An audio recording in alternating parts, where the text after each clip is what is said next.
Bring in Congressman Mike Gallagher, member of the Armed Services Committee. He served 7 years active duty in the Marines and worked in counterintelligence. Congressman, thank you very much. Good to have you here today. So we heard in Aisha's reporting a number of members of Congress who wanted more powerful sanctions, wanted them sooner, wanted them to be a hammer that would come down and prevent what we've already seen happen. Where do you stand?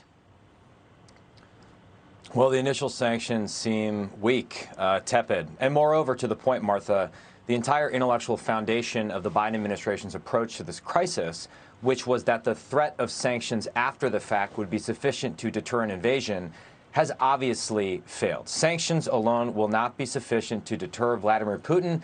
And what conclusion is he left to derive when this is just a slap on the wrist he faces after an invasion, other than, well, I can expand my effort and I'll get a tepid response from the West? So this White House has been caught flat-footed from the start. They've contributed to the crisis with their disastrous energy policy, and we are running out of time and running out of options, and these sanctions are simply not going to get the job done. You know, with regard to energy, the president has said that Americans might have to sacrifice if this war escalates. I think a lot of Americans feel like they've already sacrificed. We have gas prices very high in the country right now. Is there anything that can be done on the Hill that can encourage energy independence again, or can push through some of these ideas at a time when it seems like we need it? Well, Americans shouldn't have to sacrifice and suffer for President Biden's foolish decisions. He made the decision to cancel Keystone in the first week of his administration. He made the decision to lift sanctions on Nord Stream 2. So reversing those two decisions would go a long way towards atoning for those bad mistakes, as well as stopping the war on domestic energy production here in America. So I fear Putin understands he has enormous leverage. We're going to see the weaponization of energy policy throughout this conflict. I believe in the months leading up to this crisis, he was withholding gas flows to Europe to further squeeze the Europeans and exhibit and use leverage in the energy domain. That's going to continue throughout this crisis. And oh, by the way, Martha, that's going to put further pressure on the administration to get an Iran deal at any price, because they want to bring Iranian crude onto the energy market in order to alleviate that pain that Americans are feeling for their bad foreign policy decisions. Well, there's a lot of things that we could do to open up open up drilling, this extension of the Keystone pipeline, and expand drilling in this country, which, you know, should be on the table given what's going on right now, which, you know, was not foreseen at the point when all of that happened. What do you think is going to happen here? You know, when you listen to Putin and you watch the troops that are amassed, his troops in Belarus, do you think that an invasion of Kyiv is likely?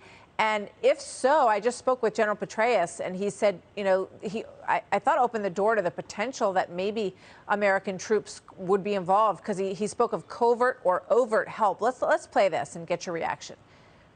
He's old enough to remember the humiliating experience in Afghanistan. Would this be another Afghanistan for Russia?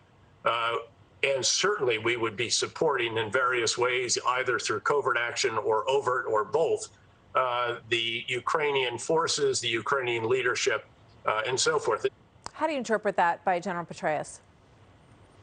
Well, I hope that we would be willing to do something stronger than what the Biden administration has done so far. But I think the administration has ruled out any overt, particularly boots on the ground assistance to Ukraine.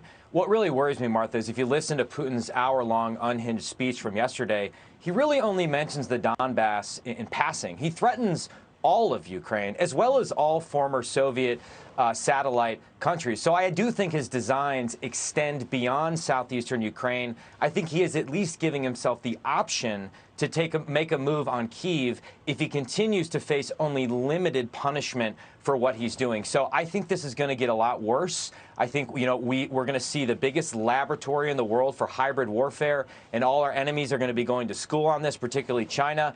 And again, unless we have hard power in Putin's path and we turn what he hopes will be a quick victory into a long and painful one, he's going to be able to achieve what he wants to achieve. And we're going to look embarrassed, and we're going to project more weakness onto the world stage. Yeah, of course, China's watching all of this. The Chinese foreign minister was asked several times at an opportunity to speak a short time ago what he thought about what was going on between Ukraine and Russia, and he didn't want to comment. No doubt they're glad to have this distraction away from what they want to do and perhaps use it as an object lesson to see what's doable in all of this. So Mike Gallagher, Congressman, thank you. It's always good to have you with us. Thanks for coming on today. Thank you.